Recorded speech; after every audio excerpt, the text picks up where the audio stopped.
n'a changé ata liloba moko te na kati wana.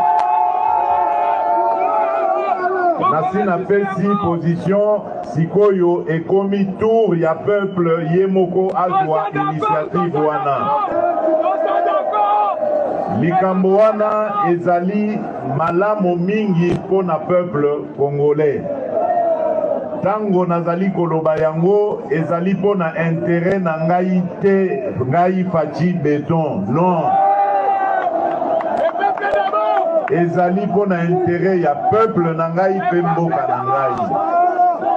Yango nga nasi na pesi direction na Tikibino, peuple congolais, parce que moi je vous fais confiance. Je sais que vous êtes un peuple mature. Vous êtes un peuple qui a en difficulté toutes les dictatures qu'il y a eu dans ce pays. Vous êtes un grand peuple et vous savez ce qui est bien pour vous et ce qui n'est pas bien pour vous. On ne peut pas vous traiter comme des enfants en vous empêchant de réfléchir. C'est votre pays, c'est votre destin qui est en jeu. Vous avez le droit de l'analyser, de réfléchir et de regarder cette constitution et de prendre la décision que vous allez prendre après cela. Je ne veux pas rentrer ou du tout rentrer dans une polémique quelconque.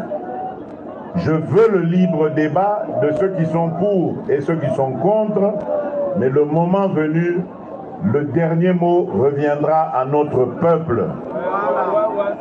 Voilà, Bandeko. Kambambo, Boka, Balukaka nini, Mabe, Balukaka toti la baronda, Fachi Beton alobi, ekozala bongo, Congo ekozala bemo, Boko.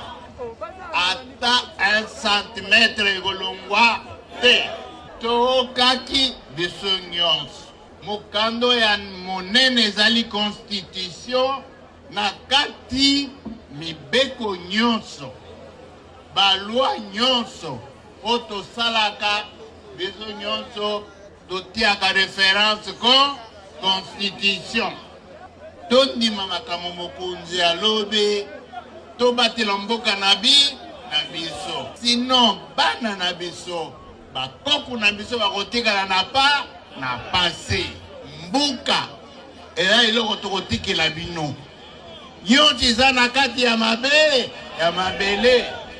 Alors mokonzi ya mboka alobi constitution oyo efo tochange yango natuni bino bana masina bino bana chango pwana bolamu ya bana Congo pwana bolamu pe ya mboka ya Congo to changer constitution. Alors nako tuna bino to changer te to changer nanga pe nandimi national, à savoir la révision ou le changement de la Constitution. Mesdames et messieurs de la presse, il est important que ces débats, il est important de souligner que ces débats n'est ni sorcier, moins encore tabou dans notre démocratie, en ce sens que la Constitution actuelle prévoit les mécanismes et les modalités de l'aborder. Il est vrai que les uns et les autres peuvent diverger dans la manière d'appréhender telle ou telle autre option, mais le plus important, c'est de s'assumer avec des propositions claires, concrètes et objectives. Ici, mesdames et messieurs, nous devons éviter d'être trop partisans et émotionnels de manière à privilégier un compromis qui soit républicain.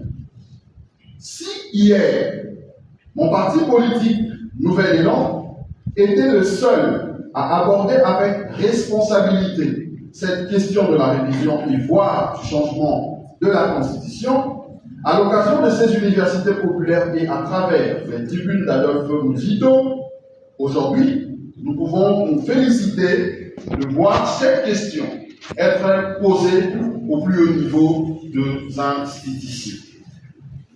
Ce qui donne justement un caractère officiel à ces sujets qui méritent d'être débattus par toutes les forces politiques et sociales en vue de faire émerger la démocratie participative.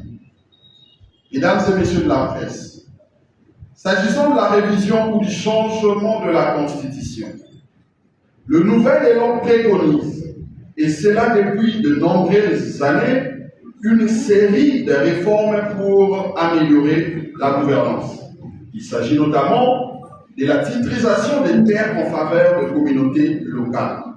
Ici, le nouvel élan a toujours voulu que soit reconnu juridiquement le droit des communautés locales à la concession perpétuelle de terres, ce qui s'oppose à l'actuel système foncier.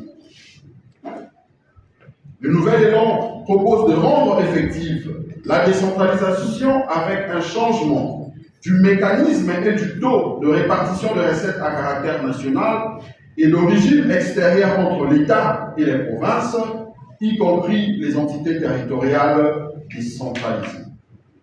Le nouvel élan propose de rendre concret le transfert des compétences exclusives de provinces par l'État en faveur de provinces.